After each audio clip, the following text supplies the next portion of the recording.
So yesterday, I had you look at Song of Myself 10. So I want for a while your class to just sort of teach me about this poem. What is going on in Song of Myself 10? What main ideas in the poem? Do you have any ideas? I am going to annotate it for all y'all, if I can get it the right size here. There we go.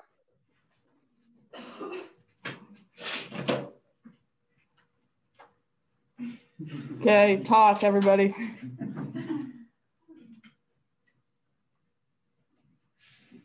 We're supposed to say something. Yes, we're annotating the poem. Yeah. Oh, this one. I didn't even read it. This is a good one. Yeah, it was a good one. Actually, my favorite. Isn't this the one we just watched the thingy of? Yeah, that was the one I just listened to the thing. Dude, we should have finished listening to it. There wasn't a video for this, was there?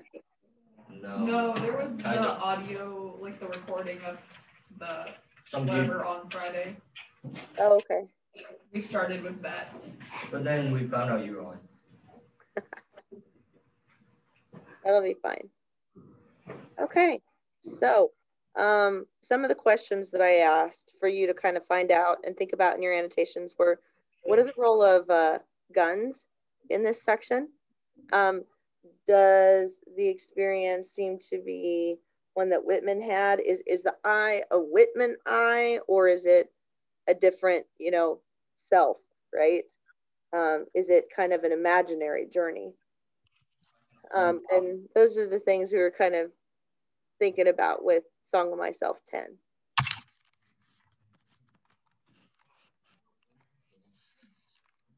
There we go. Just hold up, guys.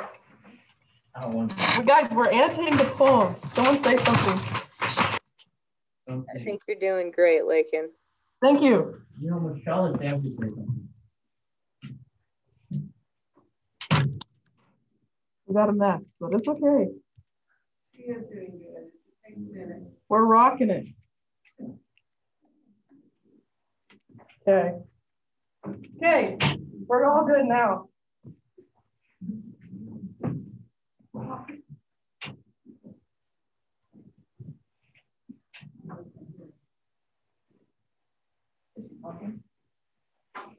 No, we're gonna live. Which isn't brief.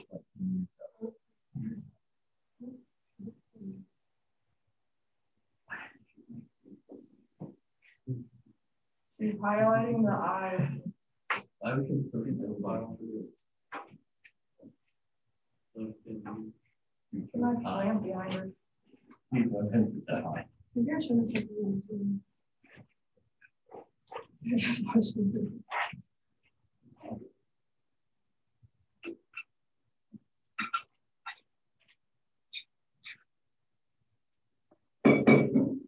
Okay.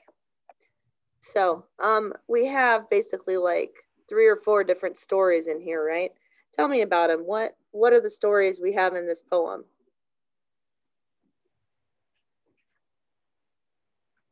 One of them is about him sheltering some dude. And not just some dude. A slave, of African American. A runaway slave, which it would have been illegal at that time to shelter him, right? Yeah. Let's highlight that if I can pull it up properly.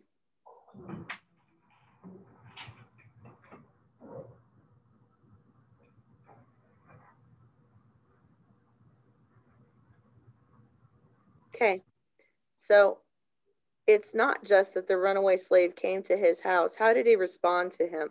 Right? Again, this would have been absolutely illegal to take him in, but what did he do? Or how do we know that he treated him differently than possibly expected for the time period?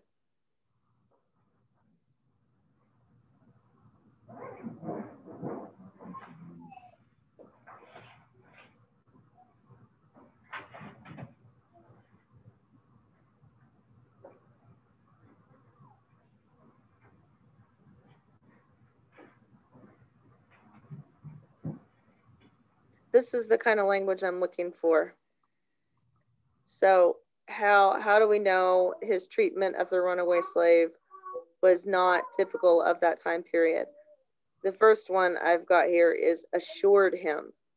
So it wasn't just about being like, hey, get out of here, move on, I didn't see you. But instead, an actual invitation and a willingness to comfort him. So assured him is definitely a powerful word here. What else in this stanza about the runaway slave indicates that Whitman is not interested in following those sorts of laws of his time, or his speaker, rather?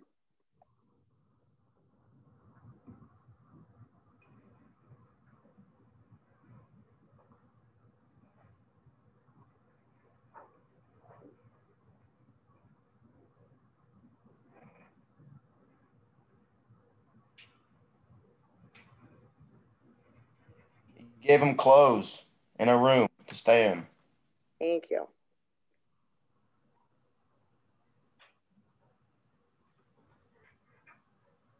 We can assume that those are his own clothes too, can't we? Yes.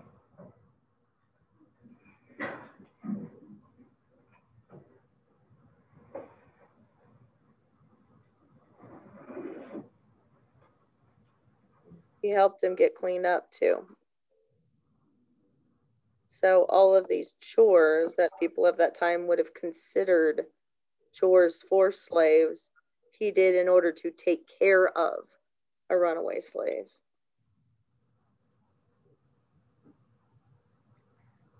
What are galls? Does anybody know? Anybody look that up? Can anybody look that up real quick?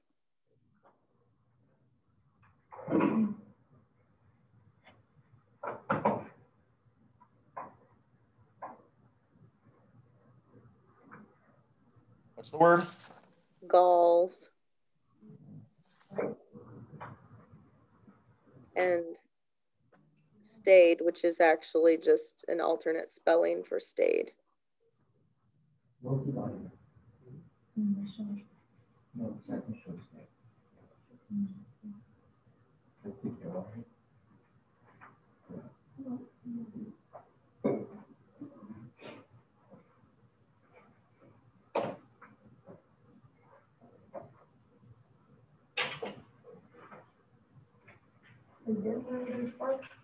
It's like a blister.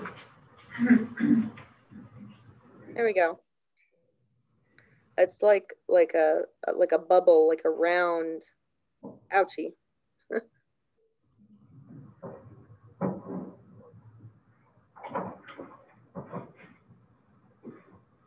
I have a genuine question. What makes round wounds?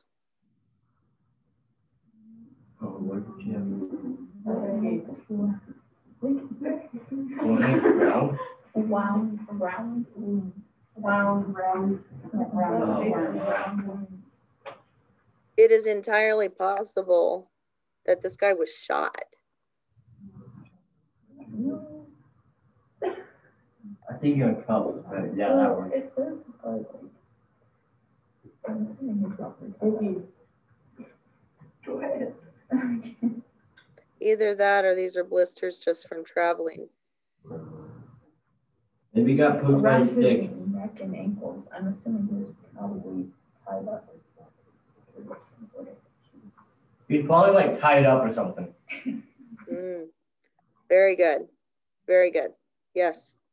If these are blisters on neck and ankles, that's a pretty good inference that you can make.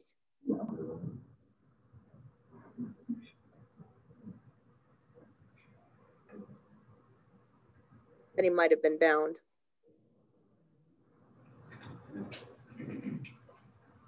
Which, when you think about that, that's definitely got to like trigger Whitman's or the speaker's humanity, right? I mean, you see these wounds that are definitely a result of literally being tied up. And that must have been definitely something to think about, right? So, yeah, so Whitman basically takes, or not Whitman, sorry, the speaker. You never assume it's the, that it's the actual person unless you absolutely know this. Now, my question is, where did Walt Whitman live? Where was his hometown? Do you remember? Virginia. Oh. Brooklyn. Yeah, he lived in New York. He was a New Yorker. Do you think it is at all possible that Whitman actually, in his real life, living in Brooklyn, New York, met a runaway slave in his cabin? By the way, he did not have a cabin in Brooklyn. He would have had like an apartment or like a small house or something along those lines. So I guess, is this story biographical based on what you know about Whitman? It could be. I mean, it sounds really, really real, doesn't it? I mean, it seems to me to be very plausible. Limpsy and weak, sweated body and bruised feet. All of these things, all of these images are so strong that it would be easy to understand that Whitman had been there. This is something that actually happened. And I hate to be the one to bust the bubble, but this is a story, an imaginative fiction. But it's very real, very detailed. All right, I had asked you to kind of look at the role of guns in this.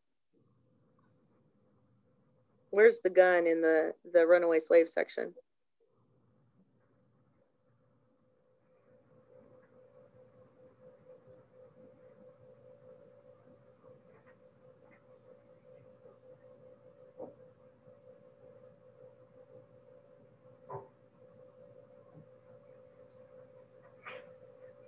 Right. So how is this particular gun being used? This to me is the one indicator that Whitman's story is not necessarily true.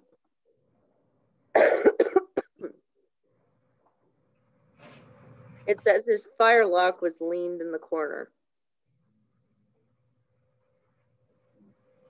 So what does this indicate about his fear of the runaway slave?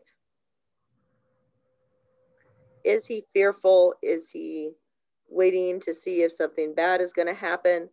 Or is the firelock leaning in the corner as opposed to closer to him somehow a sign of trust? Like what's going on with the gun in this stanza? He's ready for something bad to happen.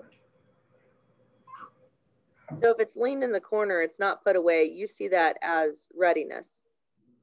Yes. I see it as trust. Because Why? at any point, the slave could also grab the gun. It's not close enough to the character to where the slave can grab the gun if the slave wanted to. Yeah. So on the one hand, there's a real human connection here with this runaway slave. it's clear that he becomes a friend, and that he serves basically as a nurse to him. It says he stayed with me a week. That means he gave up that entire week to make sure that he was okay, that he was recuperated, recovered, in order for him to actually make it up north. On the other hand, it is visible, right? It is in the corner, almost a possible reminder, right? So I think this line is pretty ambiguous. Why don't you vote in the classroom? How many of you think this is readiness versus how many of you think this is a sign of trust? Vote. Who thinks it's readiness?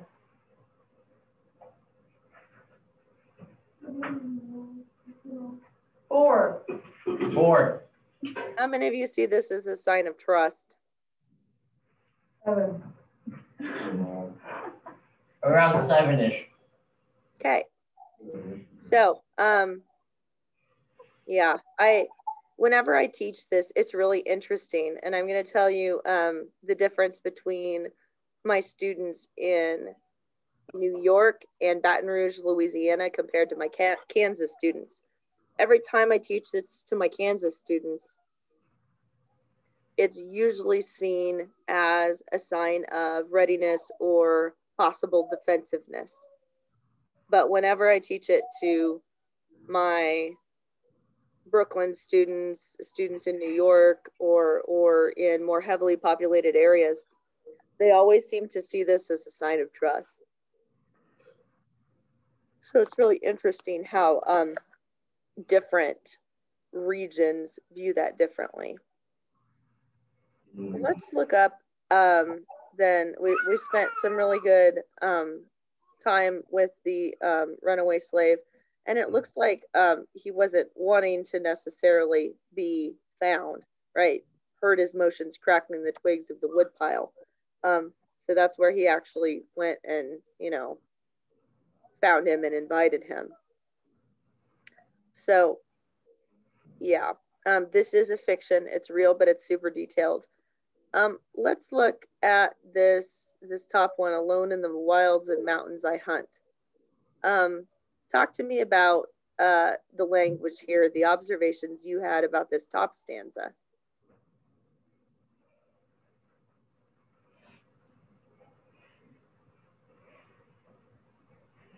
He didn't have a care in the world. He was just hunting with his dog.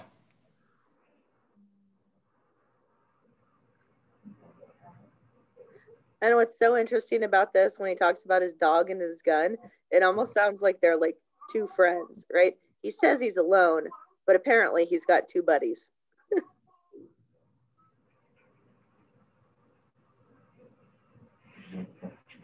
Nice.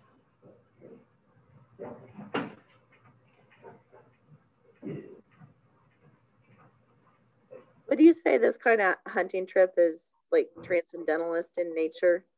Like, is he alone, out in nature, communing, all that? Is this a transcendentalist type of paragraph? Self-reliance and all that? Yeah. I think so. I think we could definitely see hints of transcendentalism in this. And Walt Whitman did love the transcendentalists. Remember, he wrote to Ralph Waldo Emerson, and he's like, hey, you're looking for the next great American poet? It me.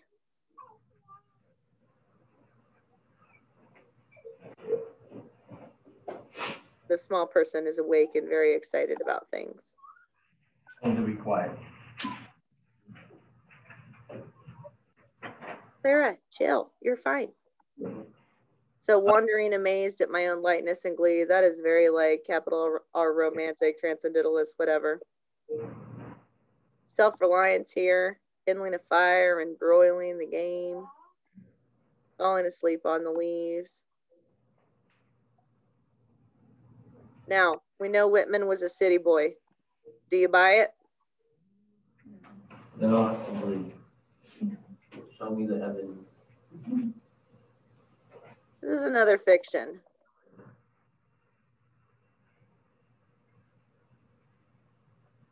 but it sounds rather lovely, possibly a little too beautiful to be real. I think maybe a little bit more complicated than that. But it is nice. Okay, we have another story. The Yankee Clipper is under her skysail. She cuts the sparkle and scud. My eyes settle the land. I bend at her prow or shout joyously from the deck. What do you think about the Yankee Clipper here?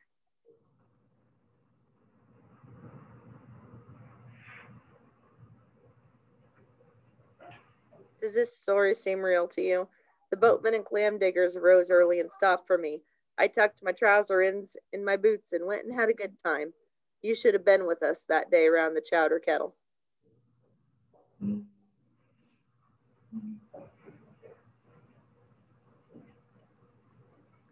This one seems entirely plausible to me.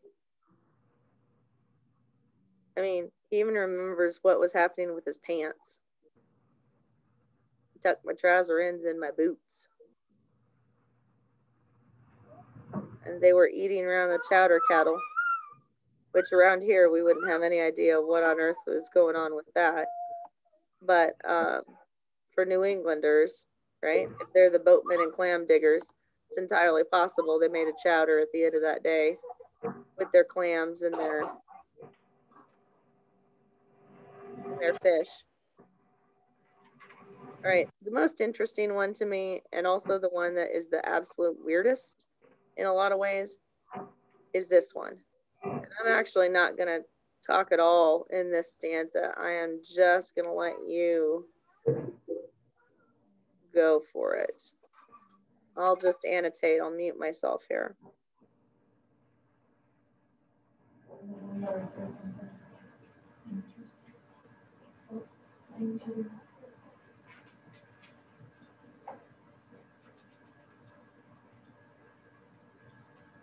What's the question the printer was writing? The question is what's going on in that stanza with the marriage of the trapper to the Indian woman, right? What's going on in that? Do you see any difference between how he looks at the natives as opposed to the runaway slave or the clam diggers, right? Like, what are the differences in how he acts towards these people? It breaks racial barriers. He treats all people the same.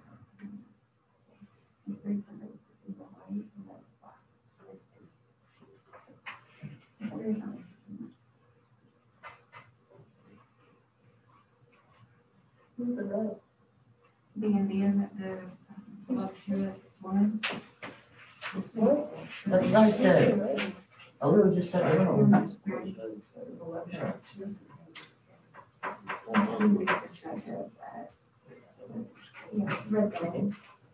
Don't we call them red people? Is it not?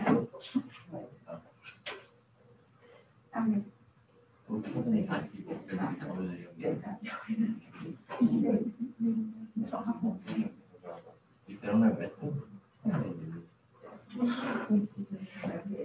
That's true. Right? What would you like me to annotate in this stanza? And do you see it as being real?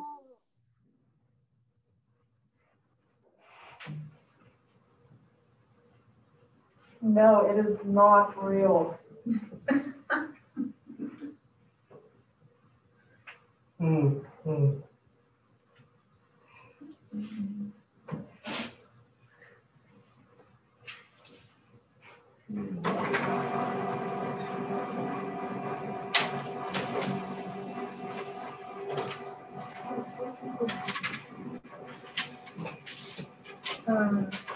The detailing on her hair, how it was coarse and straight,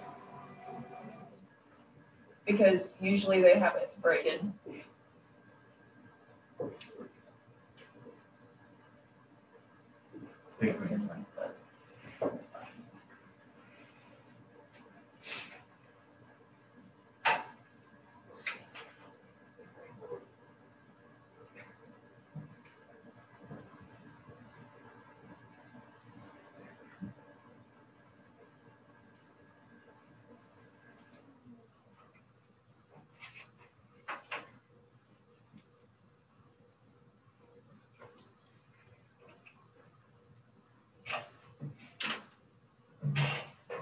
Right. So we have a really beautiful portrait of this woman. She seems to be absolutely lovely. How do you think she and the people in the poem seem to feel about the marriage? What language indicates that to us?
Whose marriage is this, right? In our modern ways of looking at marriage, whose wedding is it usually? A bride's or a groom's? Right. In this case, it's very clearly not her wedding. It's his wedding. It says the marriage of the trapper, right? So emphasizing that it's his marriage. How do you feel that the new father-in-law feels about this wedding? He probably doesn't like it. Not great. He's probably a traditional sort of man. What indicators do you have that maybe they're not like a big fan of this marriage? He's white.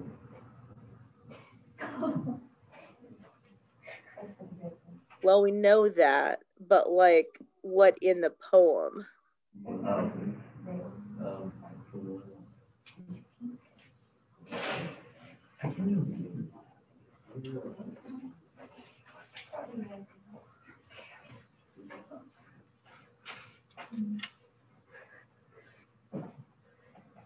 Like they're just sitting there chilling, smoking silently because they can't communicate with them necessarily.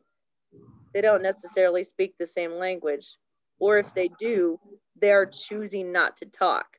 You could say this is a comfortable situation and a comfortable silence, but I'm not like 100% sure of that. I think that maybe they don't have a whole lot in common to talk about.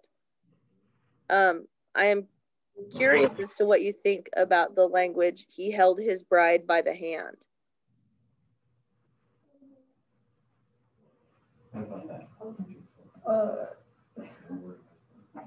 Like, kind of like he doesn't, like he is treating her more like a property, or like it's, you know, I don't know. Because like when like settlers would marry the Native Americans, it would be mostly for like their land or their, yeah.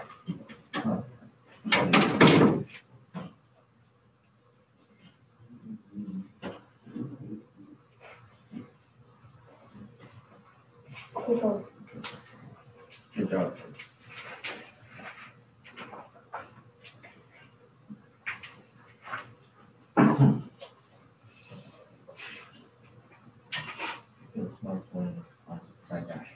Yeah, if you're real cynical, you could be like, okay, he's holding on to her hand because otherwise she's gonna run. So it's possible that this is more of a trade agreement or something along those lines than a marriage, right? We're not entirely sure about that. She is beautiful, and he describes her as being beautiful. Oh, voluptuous. Voluptuous, yes. Very objectifying. What did you say? I said that's very objectifying. He is. I would agree with that. Objectifying term. Just because it's flattering doesn't mean it's any less objectifying. You're not wrong. So let's get kind of to the heart of these three groups of people. What do you think Whitman is trying to tell us by talking about our white boatmen and clam diggers, our native people with our trapper, and our runaway slave who is black? What do these three people have in common for Whitman, or what is he trying to show us that they have in common?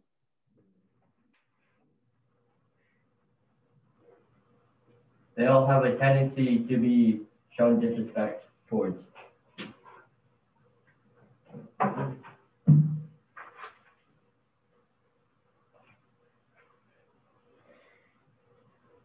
Yeah, and you can even see Whitman repeats at least some of the racism of his time. You know what I mean? At least it would seem that way.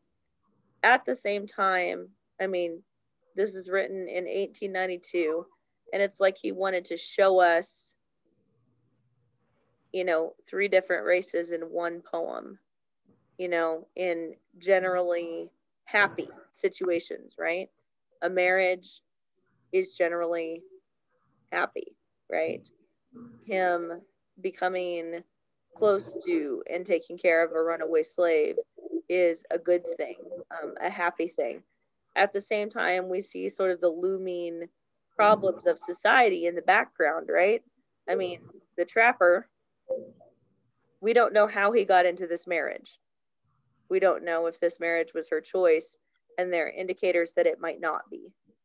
With the runaway slave, we know that what he's running from and what he's experienced is horrendous and terrible.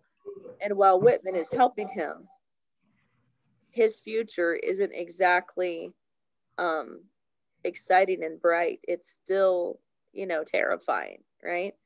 But with our white boatmen and clam diggers, we should have been with them that day around the chowder kettle, right? So it's positive and everything.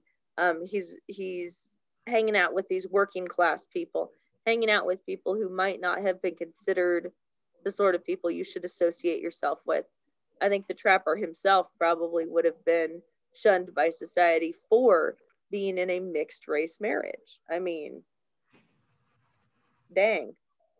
So this poem is doing a lot of really cool and interesting things in terms of Whitman's society at the time, but they definitely are all fictional. Would anyone like to add anything to our knowledge of this poem? Is it a good inclusion in Song of Myself? Like, does it work alongside all the other selves that Whitman has been presenting to us so far?